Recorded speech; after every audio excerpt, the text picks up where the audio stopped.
Pasuk Tezvav 15.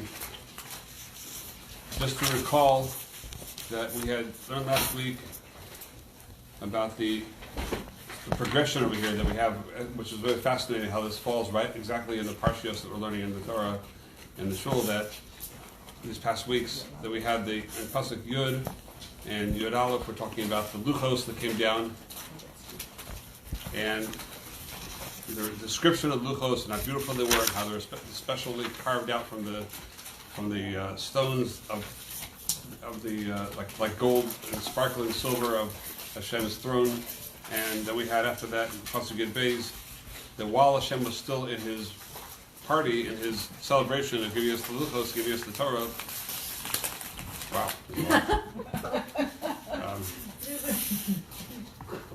So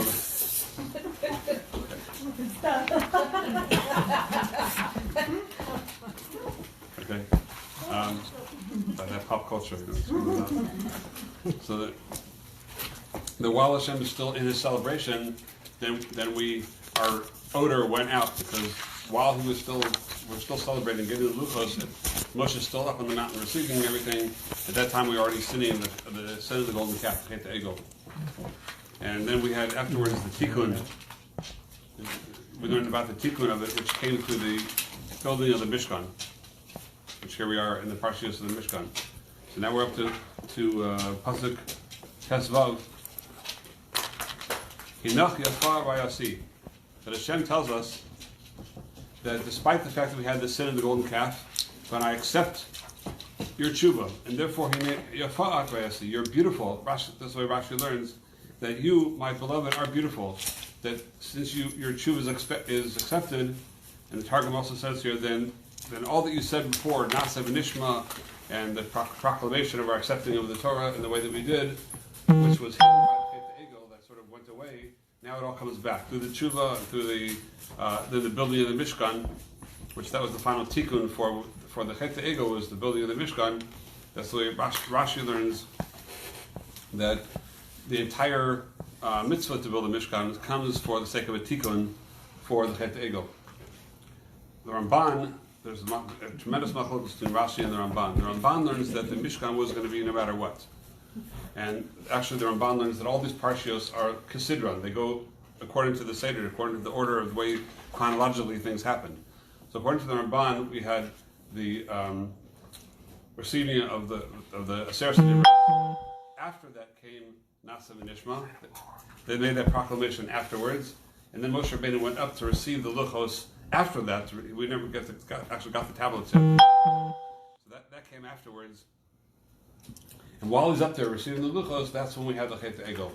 But the first, before we had the Chet Egel is written much later in the Torah. It goes in Parashas Kisisa. First we have Truma and Tetzava. We have these parshios of the commandment in the building of the Mishkan, and all the clothing that the Kohen have to wear, and all the vessels we have to make.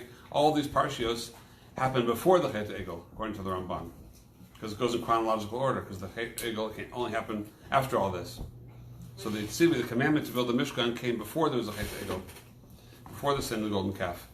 Because according to the Ramban, having the Mishkan is just part of the plan. And why is that part of the plan? So the Ramban actually goes a great length in Hagdama to this week's parsha, in his preface to Parshas Truma, talks about how everything that we saw at Har Sinai, there's a mirror image of that in the Mishkan. The Mishkan is really a continuation of Har Sinai. Hashem wanted Mount Sinai to continue to the Jewish people, and the giving of the Torah and the connection to Hashem that happened at Har Sinai, that's something that really needs to keep on going on and continuing. And the way that it was through the Mishkan. Through receiving the Torah, then we had an incredible connection to Hashem. A dveikus effect. When Hashem gave us the Torah, He gave us basically Himself through the Torah. We spoke to Shabbos. There was a matrimony that we had with Hashem when He held up the mountain over our heads. That was like the first chuppah between us and Hakadosh Baruch Hu, and we had like a marriage between us and Hashem. Men, we renew those vows every single morning. We put our tefillin on, and we wrap the tefillin around our finger, and it's like we put a ring on our finger, and we say, "Irashtichli le'olam," I am betrothed to you forever. We constantly renew that betrothal. We put the tefillin on every day. So that betrothal, that connection we got with Hashem, Hashem wanted us to continue that, and therefore He gave us the Mishkan this tabernacle, which had very similar laws and a tremendous amount of connections between it and Har Sinai. Like there's a commandment to stay back from Har Sinai, to have Hakbala, and stay back 3 days and have perimeters put around it and have guards around it. In the same way we have guards around the Mishkan. And just like we couldn't look at Har Sinai, we couldn't look at the wrong place, we can't look in the Mishkan in the wrong place. We're not, only certain people can look in certain places. And we had, just like Mishkan, just like Har Sinai had different levels. There was the Machane Shechina, the Shechina was the Har Sinai. Around that you had, the Moshe Rabbeinu was up there, then you had Yeshua, the Levim around that, and you had the Yisrael around there. So we have in the Mishkan also, we have Kadosh Kodashim, which was like the Har Sinai that had the Aron HaKodesh in it, and had the two Kruvim, the Cheruvim, and the Ramban says they had to be made of a reddish colored gold to be reminiscent of the fire that was at Har Sinai. That the luchos, the tablets that were in the Har Kadosh Kodashim should continually be in the situation of Har Sinai. And when Hashem spoke to Moshe Rabbeinu in the Mishkan, the beginning of the Yikra, it says that by Yishma es Hakol, Moshe heard the voice, not a voice, but the voice. So Rashi says over there, what's the voice? The same voice that he heard at Har Sinai, the same powerful voice that people heard throughout the entire world, actually, from Har Sinai. It was just as powerfully called out in the Mishkan. It's just that miraculously it stopped at the walls, it didn't go outside. So whoever was inside there heard a continuation of the voice of Hashem at Har Sinai. That's why it says that Har Sinai, Kol Gadol B'Lo Yasaf. It was a great voice that never really ended, didn't stop, because it continued to be held at that same level in the Mishkan was the voice that Hashem spoke at Har Sinai. The Ramban goes on to show parallel after parallel of the Mishkan to Har Sinai. So that we'll take it even to the final step. The final step of the Mishkan was the Beis HaMikdash in Yerushalayim. And we mentioned this today earlier, that in the Beis HaMikdash, among the korbanos and all that the offerings that they did, there was also a room called Lishkas HaGazis, a special chamber that the Sanhedrin, the high Jewish court, the 71 scholars, the greatest scholars in Klal Yisrael, sat, and that's where they judged the most difficult judgments of Klal Yisrael. And we had different Batei Din. We had courts throughout Eretz Yisrael, and we had the higher courts of 23 that even could judge the death penalties. But the things that they couldn't judge, that were too hard for them, they had to bring it to the Sanhedrin in the Beis HaMikdash in Yerushalayim. So the question is why do you need to put the Sanhedrin in the Beis HaMikdash of all places? Couldn't we build another courthouse, a nice quiet place where they could sit and deliberate these things? And it was not a quiet place, the Beis HaMikdash. Squawking and mooing and slaughtering animals and people and hustle and bustle, and it was a very loud place, and it was a hard place to sit and think. So couldn't they have a better place to put the Sanhedrin than the Beis HaMikdash? Why there?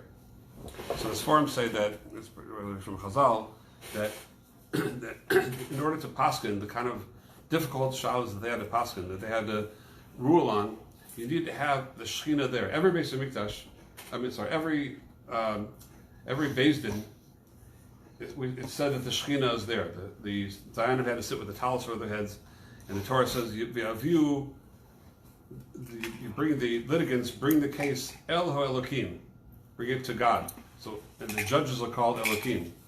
So why are they called that? Like they're not gods. The answer is because Hashem himself is there in the Beis Din. Hashem has to come down to give them the ability to have the Shechina there in some small amount, some small extent, every time there's a Beis Din.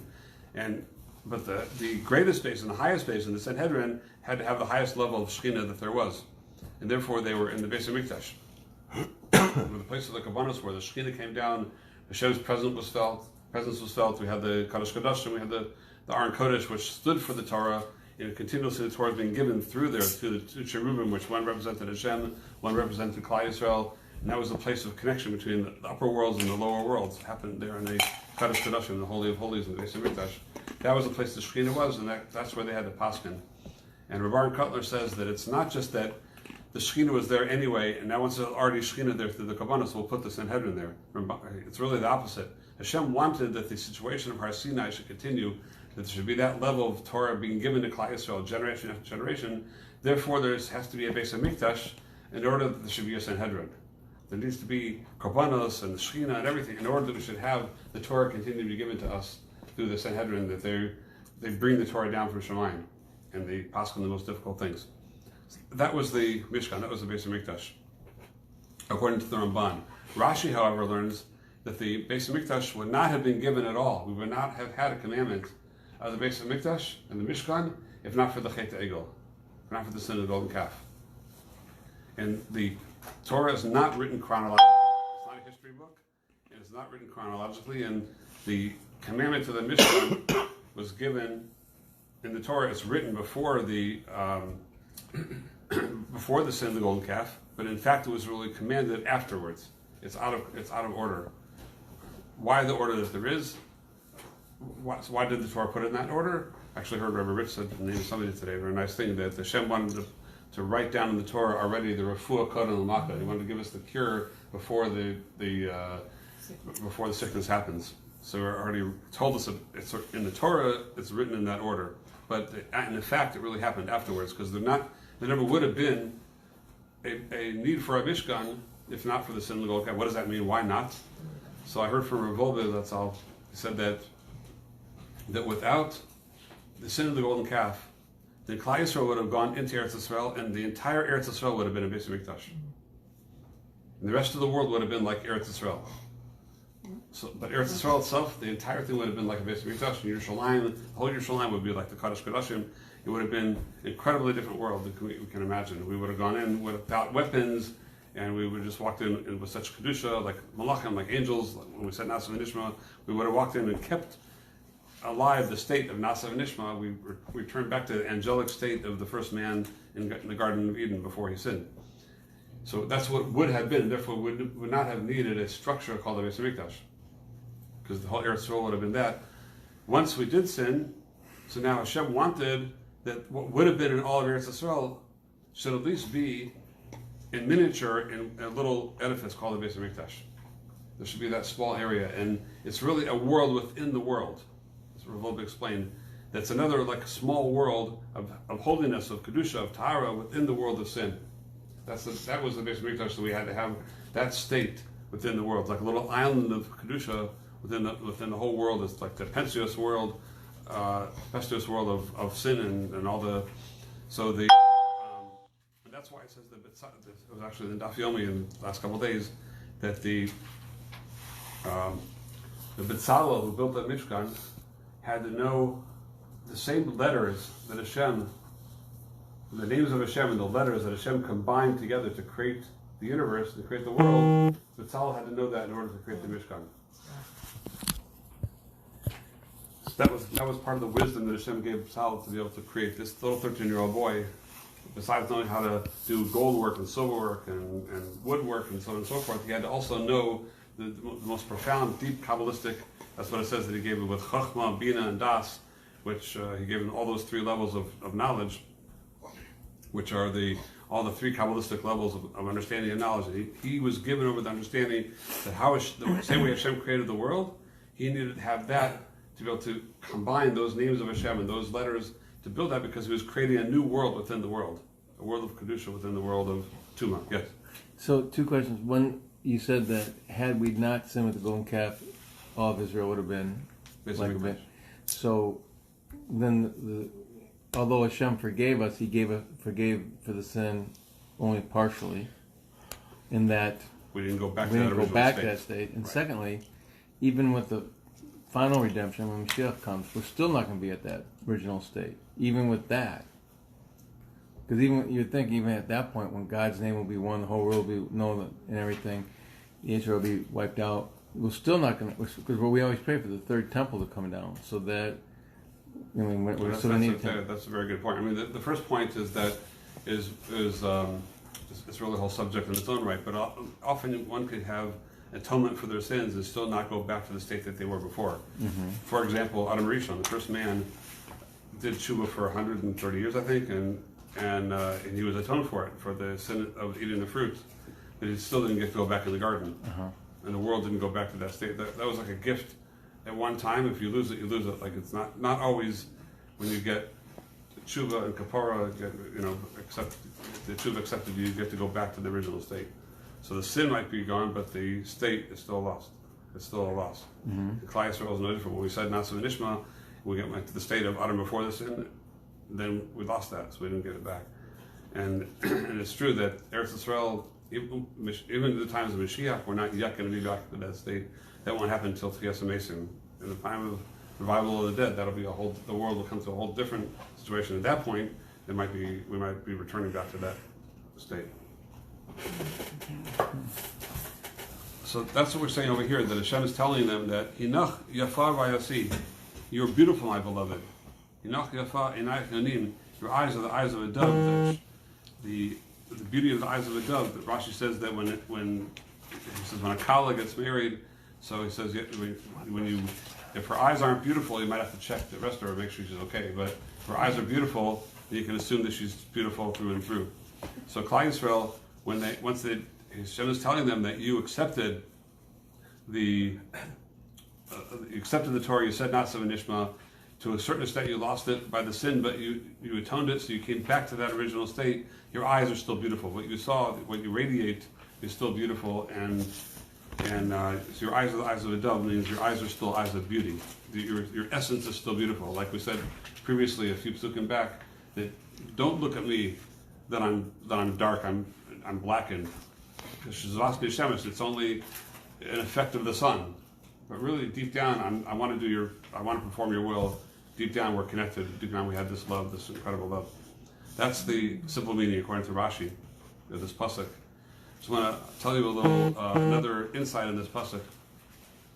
That there was a great Rav going back a number of years. It was the chief rabbi in Moscow. His name was Chaim Berlin. Moscow. Yeah, chief rabbi in Moscow. Afterwards, after he retired, he went to Eretz Yisrael, and he had a little shtibel there in Eretz Yisrael, and he was older already. And when he passed away childless. And that's the story of, many of you might have heard of the famous yeshiva in New York called Yeshiva Rabbeinu Chaim Berlin. Yeah. Chaim Berlin Yeshiva. It's named after him because when he passed away childless, and then they put out a request out in the world, saying anybody that would like to name a Torah institution after this great rabbi passed away. So there was a little yeshiva called Tiferes HaBachrim, the glory of the students. So they said, we'll take it. So they took on the name Chaim Berlin. So that's the Chaim Berlin Yeshiva, Rabbi Fruchthandler, and all the Aaron Schechter, and all that many people connected in the city to, that was named after him. So Chaim Berlin, after he went to Moscow, to Yerushalayim, he had a shtibel there, a small shul, and he was known as a beautiful Baal Koreh. He read the Torah very beautifully. People came to hear his Kriyas Torah. And the word went out that before Chol HaMoed Pesach, we read Shir HaShirim on Chol HaMoed Pesach, Shabbos and Chol HaMoed, we read the whole Shir HaShirim.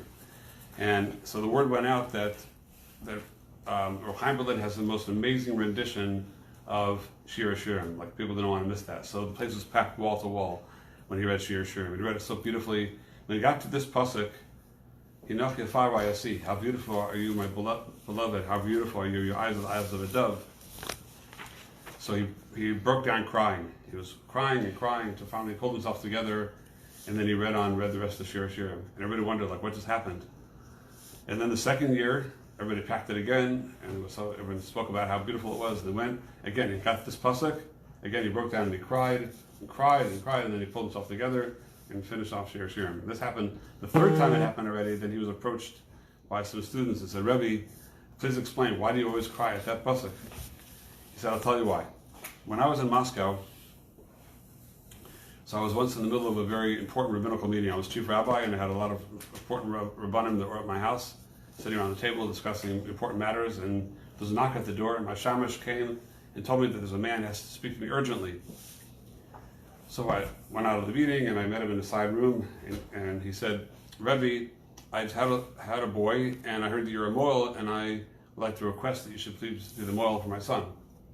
He said, Mazel tov, that's wonderful, I'm happy for you, but people have boys all the time, and it's not so urgent. Why pull me out of the meeting? Why is it so urgent? He said, I'll tell you why, because I live in the very non-Jewish part of the town, and I have a very non-Jewish parnasa. I'm afraid that if we have to have time to think of this, to come up with a way that you can do the bris without anybody realizing that I'm Jewish, I'm doing a bris, because if they realize that, I'm for sure that I might lose my parnasa, I might even lose my life. So we need to figure out a way to do this. So the rabbi thought for a while, and he came up with an idea that there was a Jewish doctor who was secular, and he serviced all parts of the community, all parts of Moscow, and he was a very well-known personality. And everywhere he went, they knew that was like the doctor. So I can just I'll go along with the doctor, and people won't notice me so much because they'll notice him. And I'll go and do the bris, and then the doctor will come and he'll do the follow-up visits to make sure everything's okay. So that'll sort of divert the attention.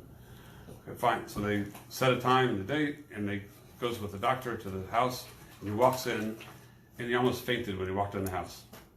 Because the whole house was full of all these, like they say, as we say in Yiddish, getchkas. It was full of Christian paraphernalia. There were crosses, and there were all these statuettes and crosses and everything. And he thought, like, oh, this is a Jewish house. Like, and he's going to do. How can I do a bris in this house? I never saw such a thing before. So, but okay, the Jew wants a bris, so he wants a bris. I guess I'll do it. So he did the bris, and then he said, and when he was leaving, he said, "Come and see me in 3 days." 3 days, you know if the baby's okay and all that. And so he comes to see in 3 days, and he figured, what does the rabbi want? He wants money. So he handed him a wad of bills, and he said, no, I didn't want that. So he thought he wanted more money, so he added a few more bills. He said, no, I didn't want that. He added a few more bills. He said, I didn't want money at all. I did it for the mitzvah. He said, I don't want your money. So he said, so then why'd you ask me to come? He said, I'll tell you why, because I never in my life even imagined, let alone saw, a Jewish house like yours, full of all this paraphernalia that's in that house. And I had to ask you this question. It was burning within me. Why would a Jew like you want to have a bris for your son? So at that point, this Jew burst out crying.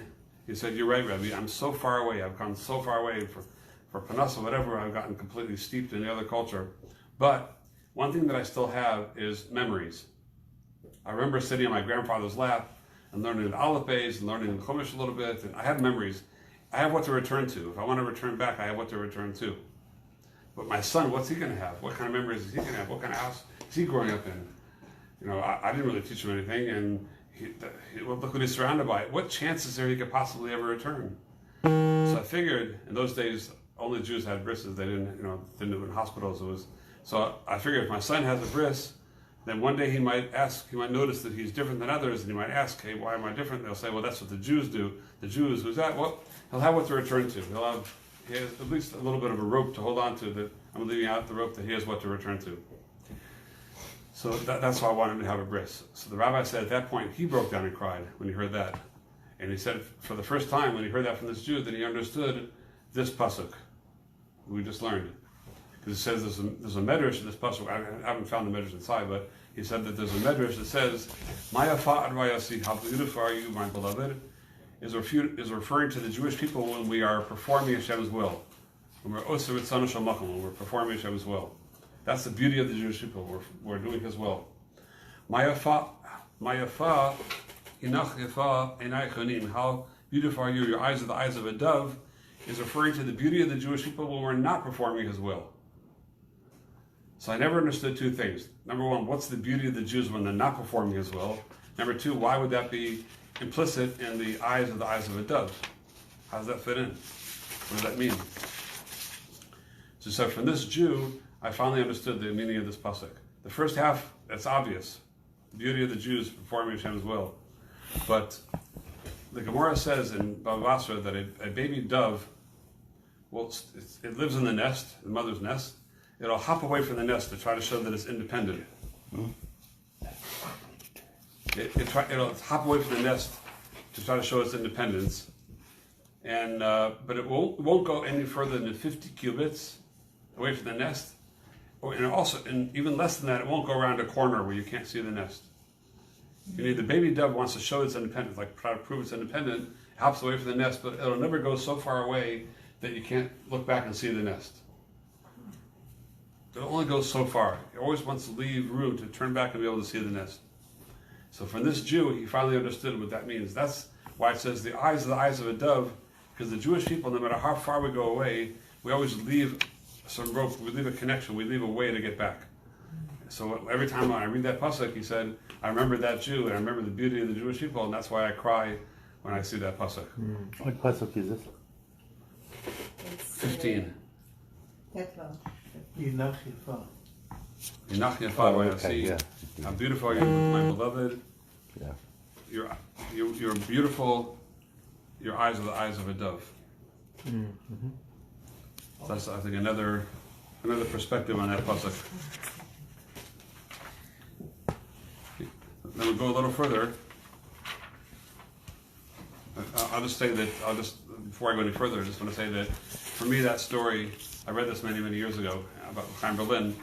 I happened to see it in some pamphlet somewhere, and to me, it wasn't just another story, it was a life-changing thing, because to me, among other sources, it meant you never give up on any Jew. That's right.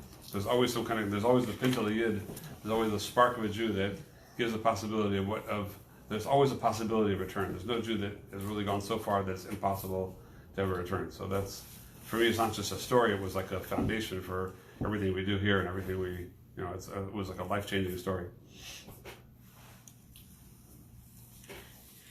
So we go on to Seth Zion. Yes? Controversial. So we shouldn't give up on the reform segment of our English guy, or the conservative. No. Never give up. Never give up. Huh? How about Bernie? No, that's a question. You're live.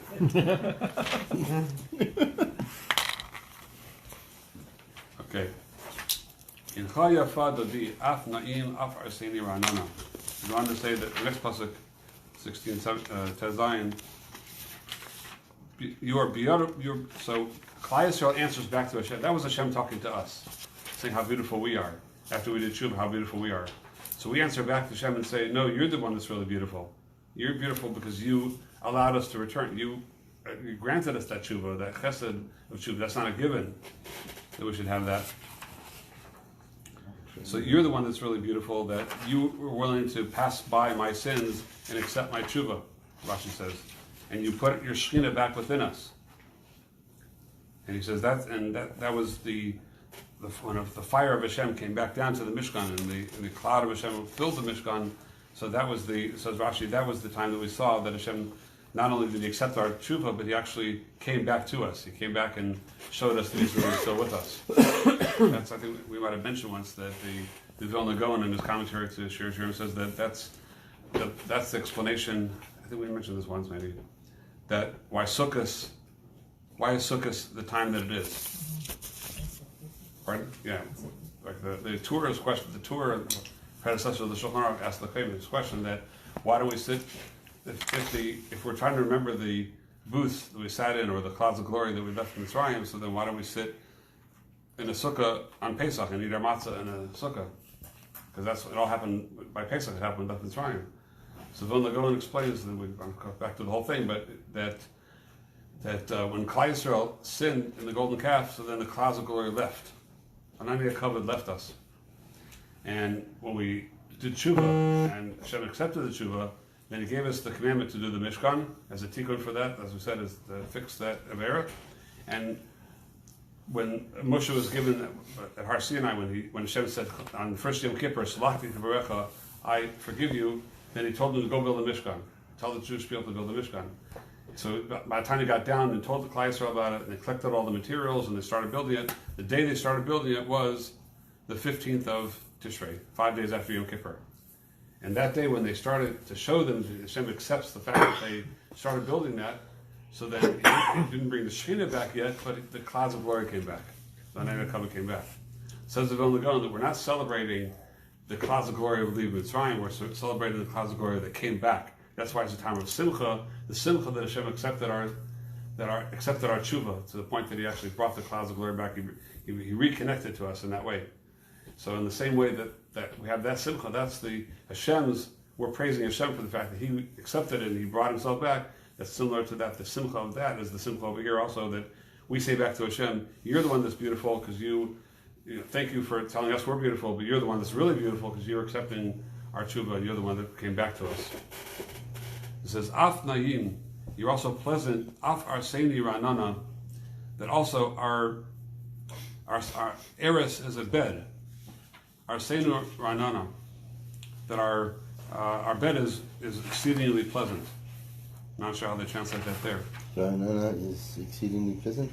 Well, Ranan also means like fresh and sort of alive in a way. That's also it means that. But in this case, they say that it's like expanded. It's expanded or great. How did they translate it? Pardon, saying they want to make me. Pardon? It says Ever fresh. Yeah, Ranana. Ever fresh. Ever fresh. Okay, yeah, that's the literal meaning of it. Vibrant. Is that the same? Pardon? Vibrant. Vibrant. Ranan. Fresh Is and that the same as the city? Is that what it, Ranana. is it spelled the same way? Yes. Yeah. It is. Yes, it is. It comes in this puzzle. Yeah. So the meaning over here. So the Rashi says over here that the Beis Hamikdash that we built, we're referring again to the Beis Hamikdash. This is all praise of the Beis Hamikdash. That was the connecting point between us and Hashem. And why is it called our bed? It says our bed should be fresh. Our bed should be, vibrant and bread, and it's because the Kodesh Kodashim, the Rashi points that out over here. The Kodesh Kodashim is called, of all things, it's called the Beis Hamitas Asher Beis Hashem. It's called the bedroom in the house of Hashem. Very fascinating, because the union that we have with us and Hashem, like we mentioned before, Har Sinai, by lifting the mountain over our heads, that was the matrimony, that was the chuppah over us. And the place, the bedroom, in a sense, quote unquote, was the Kodesh Kodashim, the Holy of Holies. We had that union, the embrace, the hug of the two cherubim that were on top of the Aron Kodesh, one representing Hashem, which is the male, one representing Klal Yisrael, which is the female. And they're in an embrace. And there was a great miracle that happened. The Gemara in Bava Basra says that there was a miraculous thing that when Klal Yisrael were also at Son Makom, were performing Hashem's will, then they were embracing. And even though they were carved out from one piece of metal, one piece of gold, there was no moving parts. Miraculously, whenever we would sway away from Hashem, then they would move apart from each other. They wouldn't embrace at the same level. And when we came in 3 times a year to the Beis Hamikdash, Klal Yisrael came up. They would open up all the canopies. We could look all the way in to see the Kodesh Kodashim, to see the cherubim, and that would be for us like our barometer to see how we're doing, how close we are with Hashem. We could actually literally see how close we are if we're embracing or if we've moved away, and we know it's time to do tshuva. So that embrace, that loving embrace that there was between those two cherubim, which was our loving embrace in us and Hashem, that's called the Beis Hamitas Beis Hashem. That's called the bedroom in the house of Hashem. Because that was the place that we, in a sense, made love. That was the place that we had our true connection, which is very revealing of what the connection between a husband and wife is supposed to be as well, how holy that's supposed to be, because that's called the bedroom of Hashem in Klal Yisrael. So that's considered the holiest of all connections. Then we go on to the final pasuk here, to the end of the parak. Karos Botenu Arazin. So this is Shlomo Melech saying that the Targum says that Shlomo Melech is talking over here. He says Shlomo the prophet. He calls him not Shlomo the king, Shlomo the prophet, says the Targum. He says, how beautiful is our Beis Hamikdash, that its walls are cedar wood, the highest quality wood. How beautiful it is. It was gold, but it was inlaid with the cedar wood. But the future Beis Hamikdash, he's saying prophetically, is going to be something beyond anything we can imagine. The third Beis Hamikdash, Shlomo Melech is building the first one. He's already foreseen the destruction of it and the rebuilding of the second Beis Hamikdash, which was nothing like the first one, even though maybe physically it was, but nothing like it. But the third Beis Hamikdash is going to be something beyond anything we can comprehend, because it's going to be built from Shemayim. It's going to be coming down. It's going to be as a flaming structure coming down from Shemayim. We're going to have to do our part to try to build it, but it's going to be something totally otherworldly, something that's beyond the most beautiful wood, beyond anything we can imagine. This translates as Cyprus, which is apparently another type of tree. Yeah. That's one. The Rashi actually learns it that way, but the Targum says that it's a like for the word bria, like a new creation. It's like the word bara. Bara is a creation. It's like a new creation that's going to be created from Shemayim. It's going to be something beyond our comprehension. So that's as we learn these parshios of the Mishkan and everything like that. So that's the prelude to what we're eventually, Mr. Shem, going to see. Speedily in our days, when we see that final Beis Hamikdash. Hopefully, we'll see it soon. But doesn't the parsha says that that was the Mishkan. It was archaeo wood, not cedar wood. That's a kind of cedar. Wow. Is it? Oh, okay. What is it about the planting the cedar? It's in one of the prayers we do. One of the prayers they talk about. So I think next time, Mr. Shem, I would like to do next time is All those where to the tzaddik is, Oh, tzaddik is brought right. from. next week, Mr. Shem, I'd like to perhaps since we just finished the parak, to go through now and like review the parak. So try to put it all together. So we have the whole picture. And after that, I think we might be just about at the end before we switch back to. I'll see him. Say it again? The end of what? So the way it's going to work is that in the winter months we'll do this, and in the summer months we'll go back to our Pirkei Avos, the women's Pirkei Avos, and Shams is going to I switch. don't know, so I this is got going to to wait a whole year now. Next week. Next week. So I guess we'll have to get together a poker game or something. Yeah. Yeah, no, I'm not interested in poker. I know. Thank you very much. Good. How do people get in to watch? They just